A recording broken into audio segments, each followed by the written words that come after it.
Thiago Santos and Aleksander Rakic.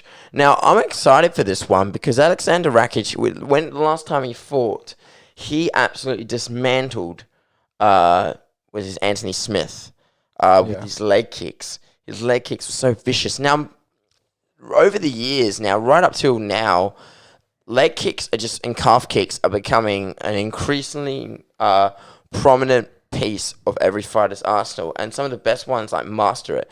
And the other thing we just had to bring up as well, because I just want to tie this in, is Pedro Muniz, who just fought today, dismantled Jimmy Rivera with his leg kicks. First thing, he threw 13 calf kicks in that first round. By the last round, Michael Bisping was saying, Jesus Christ, it's like, I can't do a Liverpool accent, but it's like, Jesus Christ, look at Jimmy Rivera's leg. It's just absolutely swelling up. And then was it John Ankman was talking about, and make sure he doesn't have an entrapment or something like that, where they actually have to cut open your leg to relieve some of the swelling. Yeah, that's and what then that's just what's going on. His leg was completely purple. We couldn't stand on it. So that was the case with. Now, imagine getting hit in the leg by Aleksander Rakic, especially insane amount of power. Because the one thing they're talking about is you can't really check a calf kick. I mean, because even if you just lift up your shin and all that, you're still going to get hit because of the skin and bone at the front. The issue is you don't have much muscle there. Yeah. You know, at the front of your leg, there's, especially on your shin, there's hardly any tissue. I mean, you have your tibialis muscle, but that's so thin, and no one ever works on their tibialis muscle. Nobody goes, I'm going to go train my anterior tibialis. Like, nobody does that, right? Yeah. Even when even if you were able to grow that muscle, it still wouldn't be able to, be that beneficial to check that kick. A lot of people, if you're getting kicked in the leg, they'll either come out of distance, they'll either put their leg up and let the kick take their leg away, brush it off, or they'll flex and push their heel into the ground, and that'll flex their quad. You can't do that with calf kicks. And that's what's rough, because we saw that with Dustin Poirier against Conor McGregor. Enough calf kicks and you cannot stand it. You get drop foot. You know, when you hit your lower peroneal nerve, you get drop foot. You start rolling over. The same thing happened with Sean O'Malley. Sean O'Malley. I was about to say he got dropped by those calf kicks from he kept on getting drop foot, and he's already got dodgy ankles, and he just rolled over, and calf kicks are becoming a huge issue. Now, I don't know if Rakic is going to employ that, but the point you were making was Rakic's leg kicks are insane. They're insane. To be honest, Thiago Santos has been in the UFC for a long time, right? And his most impressive, close defeat was against John Jones. Yeah. And I thought he looked his last fight as well. Glover Teixeira. He's still number 2 in the rankings, right? But he's still number 2 in the rankings because Glover's number 1, I believe. Because Glover's supposed to be the next title shot against Jan Blachowicz, but obviously been sidelined by Adesanya. Santos is now on a 2-fight losing streak. He's lost to John Jones, which arguably he was looking incredible against at the very start. And then, he fucked I think he blew his ACL. Yeah. And then at least one of his cruciate ligaments. And then continued to bear through that, still throwing belter leg kicks. Mm-hmm. Even with he didn't have an ACL. Yeah. Right?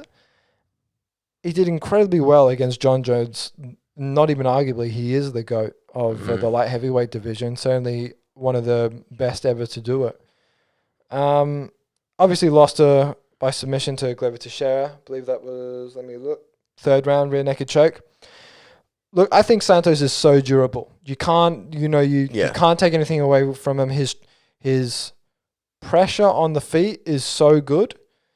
I think the main reason why Santos was doing so well, because he knocked out Jan Blachowicz prior to fighting John Jones. I think the reason why Santos did so well was because he was fighting so often. Yeah. He was fighting so often. So he had 4 fights in 2018. Mm-hmm. So he stays busy, and I think that's why he did so well. Yeah, I think the ones who get the most active, really is just, it gives them an advantage over everyone else because Everything wise, yeah. conditioning wise, mentally, yeah, for sure. It makes you stay fresh, keeps you hungry. It does take a lot of toll on the body though. Definitely, but he's a durable guy. We saw how durable he was against John Jones. Aleksander Rakic, he's only lost once in the UFC. Split decision loss to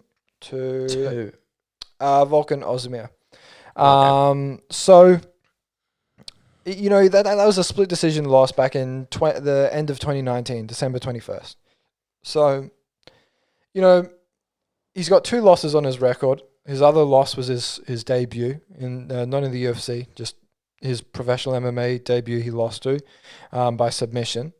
Now, we know that's not a whole lot to go in, but these have, you know, it shows that Rakic has less experience than Santos in the UFC. Santos has been in there much, much longer. He's fought the who's who of the UFC light heavyweight division.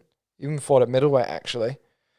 But he didn't have much success in middleweight, did he? No. I believe his last fight in middleweight was he defeated Kevin Holland and he defeated Eric Anders, I think. So once he moved to light heavyweight, had a lot more success. The thing is, I just see Aleksander Rakic.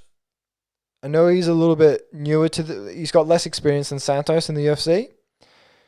I think Aleksander Rakic takes this. I think he defeats Thiago Santos, and I think I don't know. If this is a 3-rounder, it could go to decision, but Rakic has insane power. Thiago has insane power. This could certainly go by KO, for sure. I think Aleksander Rakic, his leg kicks are incredible. You know, I think he's probably going to go after Thiago Santos' legs quite early, probably his lead leg, butcher it again. Seems to be an issue with Santos, taking out one of his lead legs. I think Aleksander Rakic takes him out. I think he could. I don't see a submission happening, even though Santos has been choked out.